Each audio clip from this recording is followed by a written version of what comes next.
Welcome to GoCast. Today we're pleased to have Dan Wiley with us. Dan has over 30 years of experience in cybersecurity. He was head of threat management at Checkpoint Software Technology. Now he's CEO of a cyber stealth company. Dan, welcome to the show. Welcome, Dan. Thank you for joining GoCast this morning. Thank you so much. It's wonderful to be here. Can you just introduce yourself and tell me a little bit of who you are and what you do? My name is Dan Wiley. I recently left Checkpoint after 12 and a half years, and now I'm a CEO of a cyber stealth company, and I've been doing cybersecurity for about 30. Wow, 30 years in cyber. That's quite something. And I mean, of course, the panorama has been changing so much from 30 years to now. But is there some stuff that you can point that have not changed at all? The funny thing is the basics are the same. The risks are increasing. The threats are pretty significant. They have a huge, giant impact. The vulnerabilities are still here. People have a really hard time maintaining their infrastructure and maintaining what they've purchased. Just taking care of their infrastructure is really, really difficult. I would say that at the end of the day, the stakes are getting bigger and bigger because we're getting more and more connected and we're more and more interfaced with the internet. It's just an extension of our lives. So I think we're feeling it a little bit more than we did, say, 30 years ago, but it's basically the same stuff. It's just wrapped up in bigger and bigger boxes and bigger bows on our Christmas theme here. Very, very, very true. So patching, password, all that stuff is still there, right? It's all still there. It changes from one technology to another, cloud to on-prem to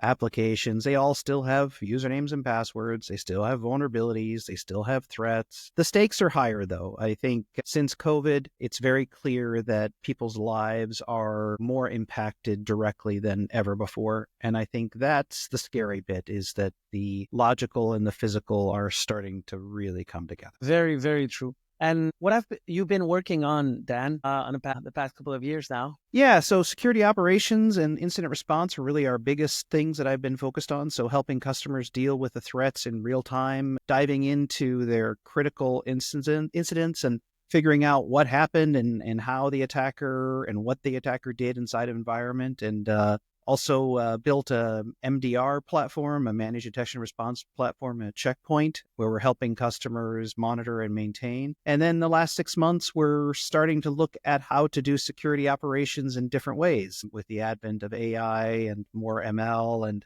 much bigger data rates, the challenges around security operations have never been as large as they are today. And we think that there are better ways to solve some of this. And you need a lot of people's help when you're dealing with these kind of scale of both logs and alerts and attacks. Agreed. You need to have a good team on your side for sure. Agreed. And we used to be, as I've been in cyber for 20 years now, we were, working on our end, kind of in silo a lot, where today you need to be interacting with a lot of people. You're absolutely right. And you mentioned incident response and breach. We see more and more of these, right? In the past, I had to dig for that kind of stuff. And, it was one per 3 months-ish. Now it's one per day or one per the larger one. How is it different between what it was to what it is today in terms of breaches specifically, right? I think the volume is just astronomical. If you think, 1 or 2 incidents a year is a big deal, a lot of companies are dealing with incidents per hour, per minute, and serious incidents, not just, one incident that has sort of a balloon effect, but lots of little ones. And most organizations that are fairly large are struggling with just keeping up with, one investigation, but maybe they're dealing with 10, 20 at the same time. That's a problem. IR was really never designed to scale to those kind of numbers. It was really designed to handle 1 or 2 things at a time, but not 50 or 60 things at once. And, the expectations of the IR team are changing too. It's not just about incident management, but it's also making sure that you have a direct ROI back to the business, right? And how can IR help with business? Because it's a very large cost center. Yes, it's helping with managing risks, but it's also being asked to do things that it never was asked, designed to do in the first place. So I think we're pushing IR to its limits, essentially. True. What's the section of IR that is the more critical? Let's say you have forensic, you have recovery, you have multiple different. In your opinion, what is the most critical part of those components? I would say actually understanding the impact of what this threat to your environment was. I'll say it in two different ways. If you don't know your blast radius, if you don't know what damage has occurred, you can be in big, big, big trouble. Because if you don't understand the impact that it has in the entire organization, or if you've missed something, or if you don't understand all the elements to the attack, you can put yourself in a really bad situation, and it can become very bad in the PR side, right? So PR both internally and externally. So if you get it wrong, it has a cascading effect to make things even worse. And I think a lot of times in IR investigations, there's this desire to understand the threat immediately, but the reality is sometimes it takes a minute, and sometimes you need that time. But at the same time,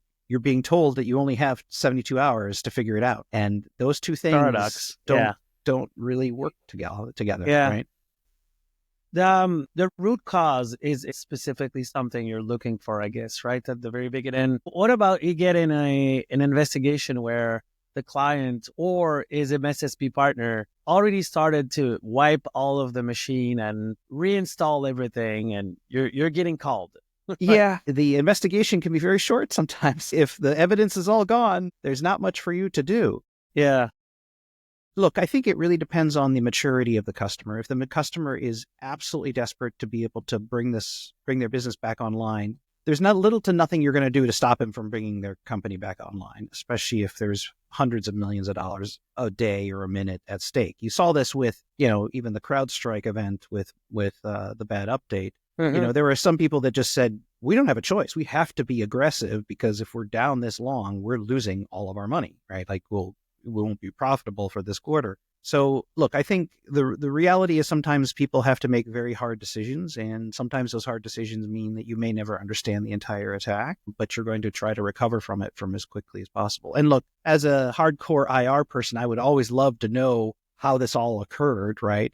But I also am a pragmatist, and if we need to make money quickly and it's impacting people's lives in particular, you may have no choice but to restore as fast as humanly possible. Yeah, that's also an option, right? Yep. And sometimes you learn those lessons, right? So sometimes you'll restore and the bad guy's back in the network and you have to start all over again. Well, that was a mistake, right? You should have known what happened in the first place so it didn't happen again. But we also see that customers at those moments where they have to rebuild, they'll make hard decisions too and say, okay, we got to go to a higher level of security than we were. And so let's try something different instead of doing the same thing over and over and over again, expecting the same result. What you're thinking around, and I know it's a complex topic, but cyber insurance, do you see that being something that will help, or being more a thing that you need to take care of before, after, in the middle? It's Look, I have no good answers with cyber insurance. I think it has its place for a certain segment of customers. I think it can be used as a tool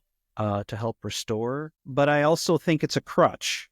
If you're not evolving your infrastructure or your security controls continuously, and you use insurance as your crutch to say, oh, well, I've got insurance, so if anything goes bad, I'll just use the insurance, instead of pushing yourself to be more secure, that's a huge mistake, because the insurance company will drop you as fast as they can, right? They don't have any loyalty to you at all. Like, there's no loyalty in insurance. It's all about numbers. And if there's you're a lot of high small risk, prints as well. Yes, exactly. So look, I don't think we're getting rid of it anytime soon, but I also know that the insurance industry as a whole is asking for more and more data every single time they interface with a customer, and they're getting more and more obtrusive. And there is a point where people will say, no, I don't want you to see everything I do 24 hours a day, 7 days a week to get insurance, right? So there's this subtle trade-off that'll start happening more and more. And we'll see. I think the insurance companies also are raising their premiums. It's not necessarily getting cheaper. Yep. And I don't know how effective it is for some of these massively large events. It's not a recovery tool, a complete recovery tool for financially. Yeah, there's a lot of people that think, oh, I got a cyber insurance, I'm covered, I'm fine, right? So it's a totally different world. I don't think anything in the world is in absolutes. Everything has nuance to it, and you'll find out very quickly if your insurance is good, bad, or awful very, very quickly. if you count on it in these situations. Hey, Dan, last question. Mhm. If you would have the opportunity to go back in time and speak with Dan 30 years ago, what would you advise him of in terms of, cybersecurity at the time? Start your startup about 25 years ago. That's a good one. That's a really good one. No, I mean, I will say this, it is risky as hell, but I have had more fun over the last 6-7 months than I've ever had in my entire career. I mean, at the very beginning of the internet, it was really fun, like super fun, because you didn't know anything. You were just an idiot trying, just completely blind, seeing your way through. But now it's different. I know much more, and I have much more confidence in myself and doing something. I wouldn't be afraid to take risks every now and then. That's what I would tell myself. It's okay to take risks. Well, that's great. It was a really nice conversation. Thank you very much, Dan, and I wish you a good rest of your day. Great. Thank you so much.